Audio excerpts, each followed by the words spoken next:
Vamos então ao capítulo 8, Empecilhos à riqueza, o outro lado.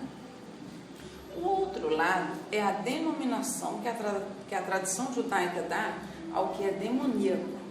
No entanto, como havíamos observado na dieta, não se trata de qualquer tipo de entidade independente. Mas, como o nome diz, o outro lado.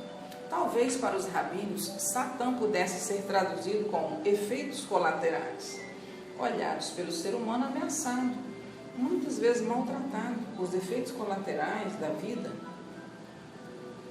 ou o outro lado, parecem ter uma vida própria ou uma sagacidade que, mesmo aos mais esclarecidos, volta e meia, reacendem dúvidas quanto à sua existência personificada. Esta sagacidade nada mais é do que a própria natureza do outro lado, que é exatamente o outro lado das experiências na vida material e física. Quanto mais intensa a vida, quanto mais complexa, quanto mais a perder, mais intenso é o outro lado. Quanto mais luz, mais nítida a sombra, que é feita exatamente de matéria exposta à luz. Esta é uma das dificuldades de sermos ou estarmos em corpos. As religiões, por milênios, expressam esta noção de aprisionamento à realidade física, que a tudo transforma de modo que se possa compreender, coisificando ou buscando materializar. Quando vemos as cores, esta é uma apreensão da matéria de algo que não é necessariamente verde, azul ou vermelho. E tudo que é apreendido pelo corpo está fadado a deixar de ser pela própria condição de finitude da vida. O verde, portanto, contém em si um saudosismo de que não será para sempre verde, ou seja, a perda é parte da mesma realidade de ter-se no mundo material. É seu outro lado.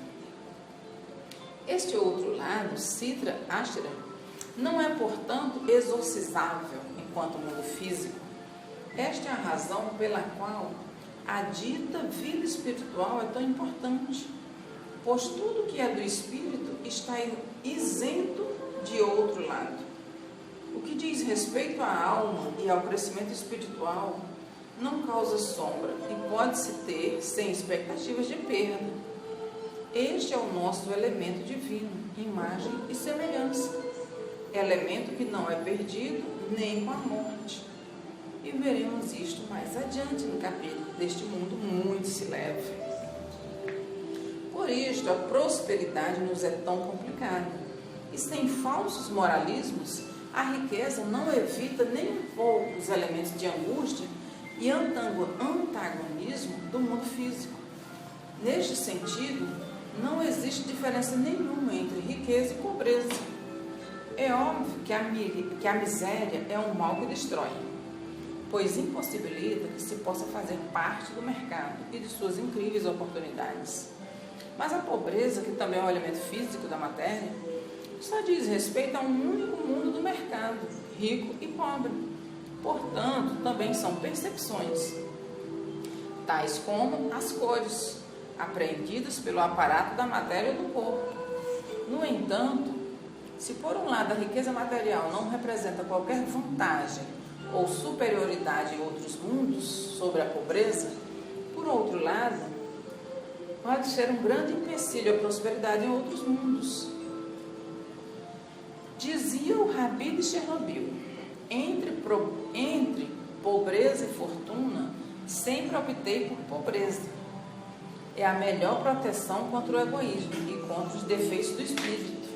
É, na verdade, o que há de mais barato e mais facilmente adquirível. Portanto, um bom negócio.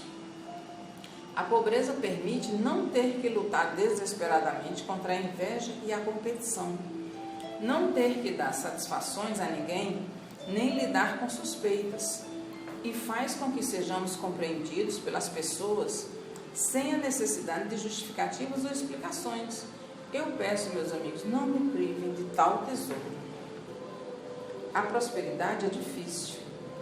Ela nos joga na cara a todo instante o efêmero da vida camufla os momentos de descida da roda e muitas vezes nos faz perder tempo, muito tempo. Esta não é, ao mesmo tempo, uma apologia da pobreza, mesmo porque os rabinos são claros e objetivos. A prosperidade do mundo é um mandamento, é um alerta para que qualquer momento de prosperidade seja tratado com muito cuidado, pois são os maiores empecilhos à riqueza. Se você estiver prosperando, primeiro, sorte, pequena sorte, parabéns. Imediatamente depois, busque ajuda. Primeiro curta, depois procure rapidamente engajar-se em estudo, tzedakah, etc. Justiça, etc. O Rabi de Tizeshiv, muito apropriadamente, comentava sobre a bênção de Arão em Números 6:24. Que o Eterno te abençoe e te guarde. Por que abençoe e guarde? Então, aquele que é abençoado já não obtém tudo? Muitas vezes a prosperidade traz junto consigo coisas ruins. Por esta razão, os sacerdotes abençoavam assim. Desejavam que fôssemos abençoados pela prosperidade, mas que também fôssemos guardados, protegidos dela. Daqui podemos derivar uma importante compreensão sobre a complexidade da vida. Há uma parceria constante entre este mundo e outros, entre o ser humano e a divindade. Pois a bênção não é o estado de graça, não é nela que se completa a expectativa humana de viver a vida. É no guarda-se que se estabelece um contato entre céus e terra. É da manutenção de portas abertas para outros mundos que advém fé e capacidade de esperança. Nosso desejo, portanto, não é apenas esperar que estes se abram e despejem sobre nós bênçãos, mas de aprender pacientemente a abri-las para o mercado de investimentos, muito maior do que aquele que percebemos na dimensão material. Guardar-se é, portanto, o complemento da bênção, que, como vimos, não determina que se é especial ou gostado. Aquele que é abençoado, muitas vezes cai na armadilha de achar-se especial. Quantas pessoas não criam a partir de suas bênçãos materiais visões de mundo que, na verdade, são empecilhos para seu real enriquecimento? Leia com cuidado essa história chassidídica, explicativa de por que muitos justos não são tão abençoados quanto outros que podem até ser perversos. É como um rei que tem 2 filhos. Cada um vem receber seu presente diante do banquete real. O primeiro filho basta aparecer na porta do salão e prontamente é visto e seu pedido atendido. O pai tem pouca consideração por este filho e fica incomodado apenas com sua presença. O rei manda que seus pedidos sejam dados na porta para que não tenham que se aproximar da mesa. Então se aproxima o filho amado. O pai experimenta um enorme prazer com sua chegada e não quer que se vá tão prontamente. Por esta razão, o rei demora em conceder-lhe os pedidos, na expectativa de que seu filho se aproxime ainda mais dele. Então, logo o filho chega, percebe a extensão do amor de seu pai e não se acanha até mesmo em serviço da própria mesa do banquete. Se os abençoados com a prosperidade percebessem os que são guardados, os que atendem à própria mesa. Os guardados são os que passeiam pelos outros mundos, conhecendo seus mercados e investindo nestes. Talvez possamos até mesmo imaginar uma gradação que relacione bênção com guardar, que permita entender o tipo de investimento possível com as bênçãos que nos chegam, para que estas resultem também em guarda divina.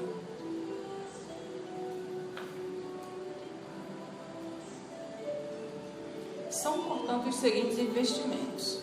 No mundo material, através da tzedakah, ou justiça, da taxação responsável das transações e da riqueza, obtém-se assentamento do mundo e enriquecimento do mundo. Desta maneira, amplia-se nestes negócios, bens.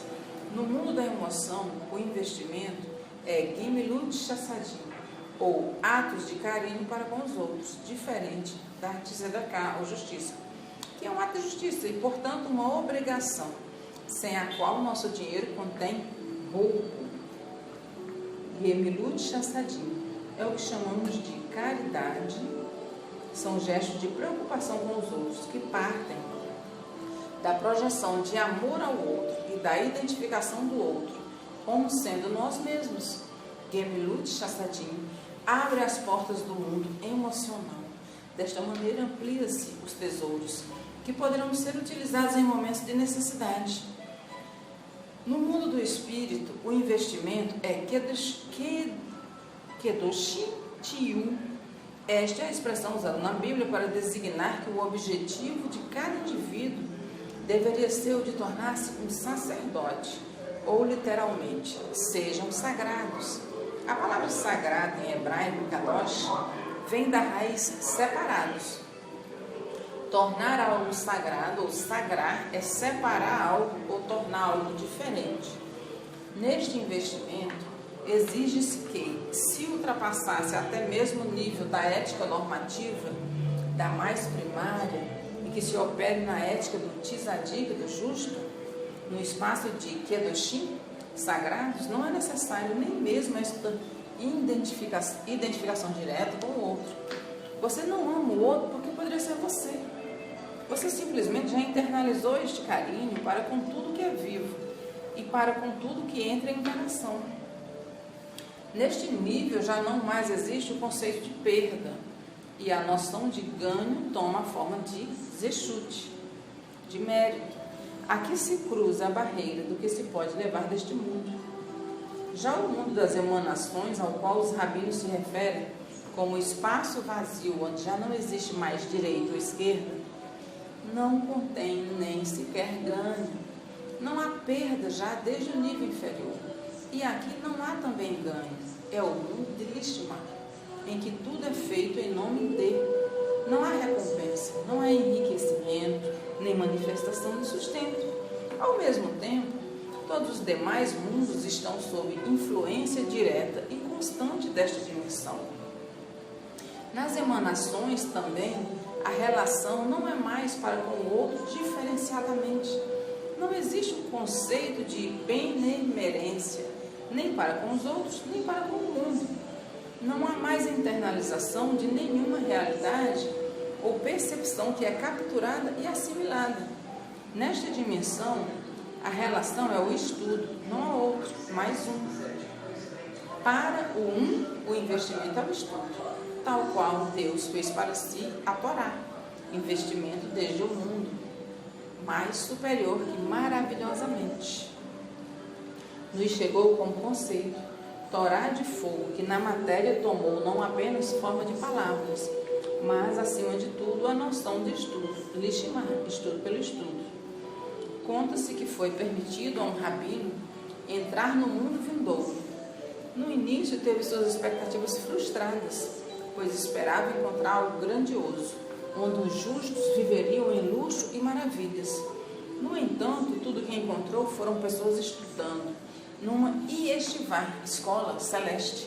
Perguntou então, mas é isto que fazem? E então já não faziam isto em suas vidas terrenas? Ao que foi respondido, sim, só que agora entendem. Neste mundo vindouro, estudo e compreensão são a mesma coisa. Esta, afinal, é a dimensão onde não há outro lado, onde todos os lados foram assimilados no que é, no que existe.